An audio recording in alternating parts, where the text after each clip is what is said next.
नमस्कार दोस्तों, you and वीडीवी पर एक बार फिर से आप सभी का बहुत बहुत स्वागत है। दोस्तों, इस समय की तमाम बेहद बड़ी खबरें, मुख्य समाचार आप लोगों के लिए लेकर आए हैं। इसी वीडियो के माध्यम से सभी बड़ी खबरें आप तक पहुंचाएंगे, इसलिए लगातार हमारे साथ बने रहिए। लेकिन उससे पहले दोस्तों, आप लोगों से एक छोटा सा निवेदन है कि अगर आप लोग भी खुल करके किसान आंदोलन का समर्थन करते हैं तो अभी इस वीडियो को लाइक कीजिए, लाल कलर के बटन को दबा करके चैनल को फ्री में सब्सक्राइब करके बेल के आइकन को जरूर दबाइए और कमेंट बॉक्स में कमेंट जरूर कीजिए, किसान एकता जिंदाबाद। दरअसल दोस्तों, पहली बड़ी अपडेट आप लोगों को बताते चलें। 26 जनवरी को किसान आंदोलन में होनी थी 4 नेताओं की हत्या, पकड़े गए शख्स ने बताया है पूरा प्लान। आप लोगों को दोस्तों बताते चलें, जब से कृषि के नए 3 कानून पास हुए हैं तब से देश भर के अलग अलग हिस्से में किसान विरोध प्रदर्शन कर रहे हैं। मगर नवंबर के आखिरी में जब पंजाब और हरियाणा से किसानों ने दिल्ली कूच किया, तभी इस बात की आशंका हो गई थी कि देश एक बड़ा आंदोलन देखने जा रहा है। किसानों के दिल्ली मार्च ऐलान को भी अब लगभग 2 महीने होने को हैं। ऐसे में सरकार ने लगभग सभी हथकंडे अपना लिए हैं कि विरोध प्रदर्शन खत्म हो जाए, यह किसानों का आंदोलन धीमा पड़ जाए। मगर उल्टा किसान आंदोलन तेजी से जंगल में आग की तरह फैलता जा रहा है। सरकार और पुलिस की भूमिका पर हमेशा से ही सवाल उठते रहे हैं। इस बार किसानों ने एक ऐसा सबूत भी पकड़ा है जिसके आधार पर कहा जा सकता है कि पुलिस वाले किसानों के खिलाफ बड़ी साजिश रच रहे हैं। दरअसल दोस्तों, आप लोगों को बताते चलें, किसानों ने आधी रात को आपातकालीन प्रेस कॉन्फ्रेंस करते हुए दावा किया है कि वो जिस शख्स को मीडिया के सामने पेश कर रहे हैं वो आपराधिक गतिविधियों को अंजाम देने आया था, वो भी पुलिस के इशारे पर। आप लोगों को बताते चलें, किसानों ने संदिग्ध शख्स को मीडिया के सामने पेश किया है, जिसमें उसने अपनी जबान से बताया कि 26 जनवरी को मंच पर मौजूद 4 नेताओं को गोली मारने के निर्देश मिले थे। शख्स ने बताया कि उसके साथ पूरी गैंग है और मारे जाने वाले नेताओं की फोटो इस गैंग को दी गई है। मीडिया के सामने पूरा प्लान उगलते हुए शख्स ने बताया कि योजना है कि 26 जनवरी को रैली शुरू होते ही सबसे पहले पुलिस की वर्दी में शामिल गैंग के साथ हवा में फायरिंग करेंगे। उसके बाद किसानों की भीड़ में शामिल गैंग के दूसरे सदस्य पुलिस की तरफ फायरिंग करेंगे, जिससे लगे कि किसानों ने पुलिस पर फायरिंग की है। इसी दौरान मंच पर मौजूद 4 किसान नेताओं को निशाना बना करके गोली मारी जाएगी। ये यहाँ पर बड़ी साजिश का खुलासा हुआ है दोस्तों। और जब सरकार को लग रहा है कि ये किसान आंदोलन खत्म होने वाला नहीं है, तो उनके खिलाफ बड़ी साजिश रची जा रही है बड़े स्तर पर, और अब किसान नेताओं को ही यहाँ पर निशाना बनाया जा रहा है। आंदोलन में पकड़ा गया है संदिग्ध युवक और उसने यहाँ पर उगल दिया है सारा ही प्लान, और यहाँ पर अब किसान नेताओं को जान का खतरा है। ये यहाँ पर बड़ी खबर दोस्तों सामने निकल के आई है। अब ये सिर्फ किसानों का ही आंदोलन नहीं रह गया है, अब ये जन जन का आंदोलन बन चुका है दोस्तों। अगर आप लोग भी किसान आंदोलन के समर्थन में खड़े हैं तो अभी इस वीडियो को लाइक कीजिए। इसके साथ ही एक और बड़ी अपडेट जान लेते हैं। मोदी सरकार के साथ 2-2 हाथ करने की तैयारी में इस बार किसान बोले, लाठियां बरसी तो नहीं हटेंगे हम भी पीछे। आप लोगों को दोस्तों बताते चलें, किसान सरकार के साथ अब 2-2 हाथ करने के मूड में नजर आ रहे हैं। सिंघू बॉर्डर पर बड़ी संख्या में किसान लाठियों के साथ नजर आए, यहाँ पर बढ़ई लाठियां बनाने में जुटे हैं। किसानों ने लाठियों में किसान मजदूर एकता मंच का झंडा लगा रखा है। उनका कहना है कि यदि 26 जनवरी को उन्हें दिल्ली में ट्रैक्टर परेड करने से रोका गया और पुलिस ने यदि उन पर लाठियां बरसाई तो वह भी इस बार पीछे नहीं हटेंगे। सिंघू बॉर्डर पर मुख्य रूप से किसानों ने 2 मंच बना रखे हैं। पहला मंच किसान मजदूर एकता संगठन पंजाब का है, जबकि दूसरा मंच संयुक्त किसान मोर्चा दिल्ली के नाम से यहाँ पर स्थापित किया गया है। और इस बार किसान पीछे हटने को तैयार नहीं है। उनका साफ कहना है कि अगर 26 जनवरी के ट्रैक्टर परेड के दौरान उन पर लाठियां बरसाई गई तो वो भी पीछे नहीं हटेंगे। ईंट का जवाब पत्थर से देंगे हम लोग, ये कहना है किसानों का। इस बीच एक और बड़ी खबर जान लेते हैं दोस्तों। 20 भारतीय मूल के लोगों को बाइडेन की टीम में मिली जगह। बीजेपी आरएसएस से जुड़े लोगों को नहीं किया गया है शामिल, लगा है तगड़ा झटका। जी हां दोस्तों, अमेरिका के राष्ट्रपति जो बाइडेन ने अपनी कैबिनेट में भारतीय मूल के 20 अमेरिकियों को जगह दी है। इनमें से 13 महिलाएं हैं। कैबिनेट में टॉप पोजीशन की बात करें तो कमला हैरिस को वाइस प्रेसिडेंट के लिए चुना गया है, तो वहीं इनमें से 17 लोगों को शक्तिशाली व्हाइट हाउस में अहम पदों की जिम्मेदारी दे दी गई है। अमेरिका की कुल आबादी का 1% भारतीय अमेरिकी है और इस छोटे समुदाय से कृषि प्रशासन में पहली बार इतनी बड़ी तादाद में लोगों को नियुक्त किया गया है। आप लोगों को दोस्तों बताते चलें, कमला हैरिस के बाद इस लिस्ट में टॉप पोजीशन पर नीरा टंडन और डॉक्टर विवेक मूर्ति हैं। इस लिस्ट में सबसे दिलचस्प बात यह है कि इसमें आरएसएस बीजेपी से जुड़े लोगों को दूर ही रखा गया है। आप लोगों को बताते चलें, अंग्रेजी अखबार द ट्रिब्यून की खबर के मुताबिक इस लिस्ट में आरएसएस बीजेपी समर्थक उन लोगों को भी शामिल नहीं किया गया है जिन्होंने चुनाव में बाइडेन का साथ दिया था। तो यहाँ पर दोस्तों देख सकते हैं कि अमेरिकी राष्ट्रपति जो बाइडेन ने बीजेपी आरएसएस से जुड़े लोगों को नहीं किया है शामिल अपनी कैबिनेट में, और यहाँ पर व्हाइट हाउस में एंट्री पर भी पाबंदी ही लगा दी है सीधे तौर पर बीजेपी आरएसएस से जुड़े लोगों पर जो बाइडेन ने। देख सकते हैं ये बड़ी खबर सामने निकल के आई है। इस बीच एक और बड़ी जानकारी आप लोगों को दोस्तों बताते चले। एआईयूडीएफ चीफ का बयान, 2024 में बीजेपी को मिली सत्ता तो गिरा देगी 3000 से भी ज्यादा मस्जिद। आप लोगों को दोस्तों बताते चले इस साल 5 राज्यों में विधानसभा चुनाव को लेकर के राजनीतिक गलियारे में हलचल मची हुई है। बीजेपी के खिलाफ चुनावी लड़ाई में कांग्रेस ने अभी से ही राज्यों में गठबंधन करना शुरू कर दिया है। असम में बीजेपी को रोकने के लिए कांग्रेस ने 5 राजनीतिक दलों के साथ यहां पर गठबंधन किया है और चुनाव लड़ने का ऐलान किया है, जिनमें से एक पार्टी है बदरुद्दीन अजमल की एआईयूडीएफ। कांग्रेस के साथ गठबंधन के एआईयूडीएफ चीफ बदरुद्दीन अजमल ने केंद्र सरकार और बीजेपी पर हमला बोला है। All India United democratic front के प्रमुख और लोकसभा के सांसद बदरुद्दीन अजमल हाल ही में केंद्र सरकार पर निशाना साधते हुए नजर आए हैं। उन्होंने कहा है कि अगर 2024 के चुनाव में बीजेपी फिर से सत्ता में आती है तो वह देश के 3500 मस्जिदों को ध्वस्त कर देगी। बदरुद्दीन ने दावा किया है कि भाजपा ने अभी से देश भर की 3500 मस्जिदों की लिस्ट बना ली है, जिसे 2024 के आम चुनावों में सरकार बनने के बाद गिराया जाएगा। ये यहाँ पर एआईयूडीएफ के प्रमुख ने किया है बड़ा दावा, जिसके बाद देश में मचा है हड़कंप। तो वहीं एक और बड़ी अपडेट आप लोगों को बताते चलें।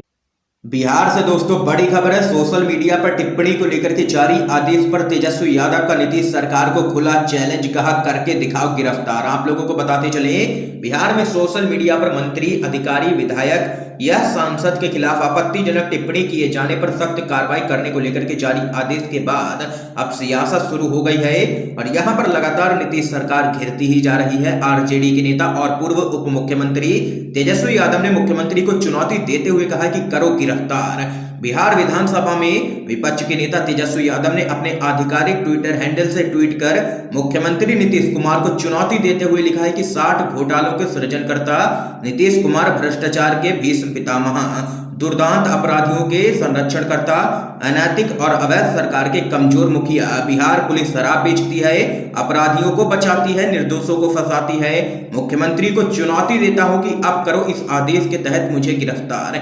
ये यहाँ पर दोस्तों देख सकते हैं कि तेजस्वी यादव ने खुला चैलेंज दे दिया है नीतीश कुमार को। इस बीच एक और बड़ी खबर जान लेते हैं। केंद्र सरकार पर हमला, सोनिया गांधी बोली आंदोलनकारी किसानों को लेकर के पूरी तरह से असंवेदनशील और अहंकार में पीएम मोदी। आप लोगों को दोस्तों बताते चले कांग्रेस की अंतरिम अध्यक्ष सोनिया गांधी ने मोदी सरकार पर चौमुखी हमला करते हुए आरोप लगाया है कि आंदोलनकारी किसानों को लेकर के पूरी तरह असंवेदनशील और अहंकार में है। सोनिया गांधी ने अर्णब गोस्वामी के व्हाट्सएप चैट को लेकर के सरकार को घेरते हुए कहा कि सरकार राष्ट्रीय सुरक्षा से खिलवाड़ कर रही है लगातार। उन्होंने खराब अर्थव्यवस्था, महंगाई और आम जन के लिए कोरोना वैक्सीन जैसे मुद्दों को उठाते हुए उसकी कड़ी आलोचना की है। आप लोगों को दोस्तों आगे बताते चलें। सीडब्ल्यूसी की बैठक में पार्टी ने 3 प्रस्ताव पारित किए हैं। आप लोगों को बताते चलें अर्णब मामले में पार्टी ने जेपीसी गठित कर जांच कराने की मांग की है। तो वहीं वैक्सीन को लेकर के पार्टी की मांग थी कि अनुसूचित जाति, जनजाति, पिछड़ों और गरीबों को मुफ्त वैक्सीन देने की सरकार घोषणा करे। तो वहीं आप लोगों को बताते चले पार्टी ने अपने प्रस्ताव के जरिए मांग की है कि तीनों ही विवादास्पद कानूनों को तत्काल खत्म किया जाए। ये यहाँ पर दोस्तों देख सकते हैं कि सीडब्ल्यूसी की बैठक में ये यहाँ पर प्रस्ताव पास किए गए हैं और इस दौरान किसानों के मुद्दे पर मोदी सरकार को फेल बताया गया है। तो वहीं इस बीच एक और बड़ी खबर जान लेते हैं। 26 जनवरी पर ट्रैक्टर मार्च में अलग अलग राज्यों की झांकी भी निकालेंगे किसान संगठन। आप लोगों को दोस्तों बताते चलें केंद्र सरकार के 3 कृषि कानूनों के खिलाफ हरियाणा, पंजाब और पश्चिमी उत्तर प्रदेश समेत देश के कई राज्यों के किसान पिछले करीब 2 महीने से दिल्ली की सीमाओं पर लगातार विरोध प्रदर्शन कर रहे हैं। किसान संगठनों के नेताओं और केंद्र सरकार के बीच में 11वें दौर की भी बैठक पूरी तरीके से बेनतीजा ही रही है। तो वहीं किसान संगठनों ने 26 जनवरी यानी कि गणतंत्र दिवस के मौके पर देश की राजधानी दिल्ली में ट्रैक्टर मार्च निकालने का ऐलान भी कर रखा है। आप लोगों को बताते चलें सिंघू बॉर्डर पर किसानों और दिल्ली पुलिस के बीच बैठक हुई और किसान संगठनों ने कहा है कि वो ट्रैक्टर परेड जरूर निकालेंगे। इस बीच एक बड़ी खबर यह है कि किसान अपनी ट्रैक्टर परेड के दौरान अलग अलग राज्यों की झांकी भी निकालेंगे। इंडियन एक्सप्रेस की खबर के मुताबिक हरियाणा में भारतीय किसान यूनियन के नेता चौधरी जोगिंदर घासी राम नैना ने बताया कि अगर सब कुछ ठीक रहा तो गणतंत्र दिवस पर हम अपनी ट्रैक्टर परेड के दौरान अलग अलग राज्यों की झांकी निकालेंगे। देख सकते हैं कि किसान लगातार जोर शोर से तैयारियां कर रहे हैं 26 जनवरी के ट्रैक्टर मार्च को लेकर के, और पुलिस लगातार उनको रोकने की कोशिश कर रही है, नेताओं के साथ में बैठक कर रही है।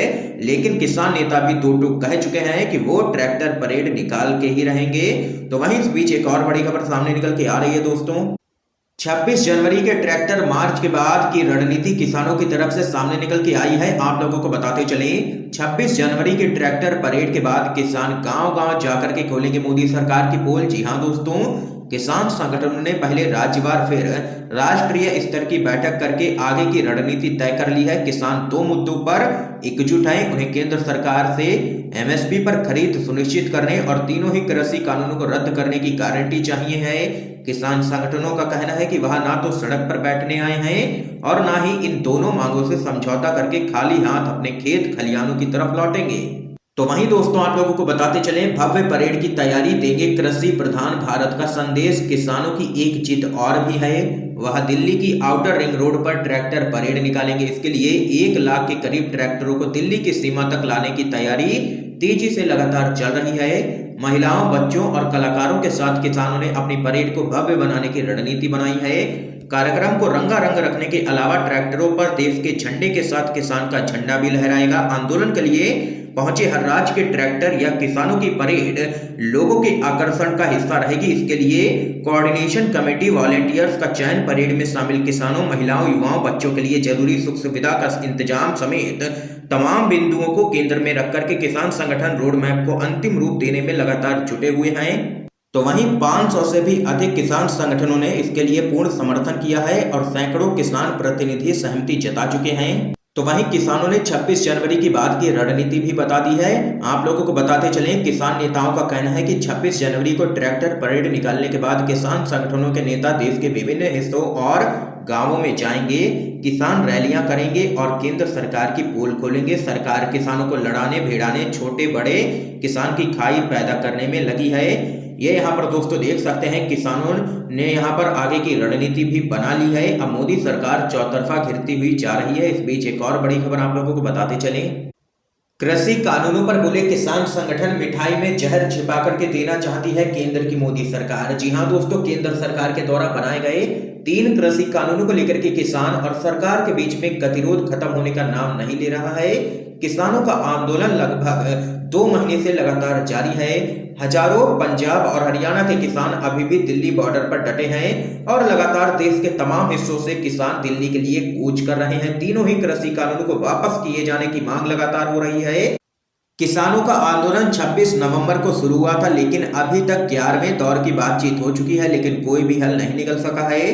किसान तीनों ही कृषि कानूनों को वापस लिए जाने की मांग कर रहे हैं। इसके साथ ही एमएसपी की गारंटी को लेकर के कानून बनाने की मांग कर रहे हैं, लेकिन मोदी सरकार मानने को ही तैयार नहीं है। तो वहीं दोस्तों आप लोगों को बताते चलें, किसान मजदूर संघर्ष कमेटी के नेता एसएस पांडेर ने कहा है कि सरकार की रणनीति है कि किसानों को जाल में फंसाया जाए। ये लोग हमें मीठे में जहर डाल करके खिलाना चाहते हैं। ये लोग किसी तरह से हमारा प्रदर्शन खत्म कराना चाहते हैं। हमारी बैठक में सभी ने सर्वसम्मति से यह फैसला लिया है कि हम सरकार के प्रस्ताव को अस्वीकार करते हैं। तो वहीं इस बीच एक और बड़ी अपडेट सामने निकल के आ रही है दोस्तों। बीजेपी के दलाल अर्नब चैट का मामला, सोनिया गांधी बोली देशभक्ति का सर्टिफिकेट देने वाले हो चुके हैं बेनकाब। आप लोगों को दोस्तों बताते चलें, कांग्रेस कार्य समिति यानी कि सीडब्ल्यूसी की बैठक में पार्टी अध्यक्ष सोनिया गांधी ने बीजेपी के दलाल अर्नब गोस्वामी के लीक हुए चैट्स को लेकर के मोदी सरकार पर जोरदार हमला बोला है। अर्नब गोस्वामी और बार्क के पूर्व सीईओ पार्थोदास गुप्ता के बीच की चैट को लेकर के देश भर में सनसनी का माहौल है। इन चैट्स में बाकी चीजों के साथ ही बालाकोट एयर स्ट्राइक के बारे में कथित रूप से जानकारी होने का भी जिक्र है। तो वहीं सोनिया गांधी ने कहा है कि यह बहुत बड़ा मामला है और राष्ट्रीय सुरक्षा के साथ समझौता किया जा रहा है सरकार की तरफ से। सीडब्ल्यूसी की बैठक में सोनिया गांधी ने किसान आंदोलन को लेकर सरकार पर असंवेदनशील रहने और अहंकारी होने का आरोप भी लगाया है। ये यहाँ पर दोस्तों देख सकते हैं कि सोनिया गांधी ने अर्नब गोस्वामी और मोदी सरकार को लिया है निशाने पर। इस बीच एक और बड़ी अपडेट आप लोगों को बताते चलें। बिहार में सरकार या अधिकारी पर लिखने बोलने पर होगी कार्रवाई, तो आरजेडी बोली खुद डरे हुए हैं नीतीश कुमार। आप लोगों को बताते चले, बिहार में सरकार, मंत्री, सांसद या विधायक की निंदा करने वालों के खिलाफ संविधान के द्वारा मिले अभिव्यक्ति की आजादी के अधिकार का इस्तेमाल करने वालों के खिलाफ राज्य की पुलिस कानून का हवाला देकर के एक्शन ले सकती है। आर्थिक अपराध इकाई के एडीजी नयर हसनैन खान ने एक पत्र जारी कर कहा है कि बिहार के किसी मंत्री, सांसद, विधायक या अफसर के खिलाफ सोशल मीडिया पर आपत्तिजनक टिप्पणी करने वालों पर कार्रवाई होगी।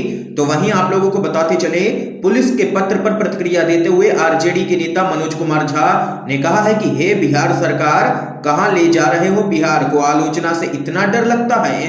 जनादेश को शासनादेश से बदलने का नतीजा कुछ यूं होता है क्या?